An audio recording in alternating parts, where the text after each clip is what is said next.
Senza dubbio spettacolare il fascio di luce Ramses II, installato dal Comune di Venezia per il centenario di Porto Marghera, faraonico nel nome come nei fatti, non manca di suscitare le polemiche ben al di là dei confini veneziani.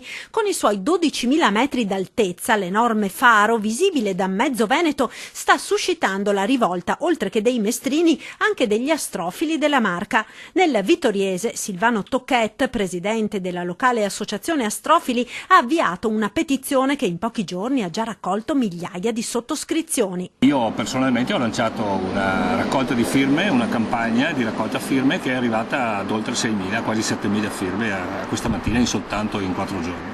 L'obiettivo è di mandare la petizione al sindaco Brugnare e di far spegnere il faro. Un'installazione, quella dell'enorme faro, che secondo gli astrofili è sbagliata sotto tutti i punti di vista, ambientale ed economico, per l'inquinamento luminoso e non solo, lo spreco di energia, ma soprattutto, sostengono gli astrofili, in violazione della legge regionale 17 del 2009 che vieta fasci di luce di questo tipo. Al di là degli astrofili, che forse non è il primo dei problemi, ci rendiamo conto, al di là di questo, aver fatto e aver promosso una cosa palesemente illegale, crediamo che questa sia la cosa più grave. Ancor più pesante la posizione dell'Associazione Veneto Stellato, che ha inviato 2 esposti, uno alla Procura di Venezia, l'altro alla Corte dei Conti.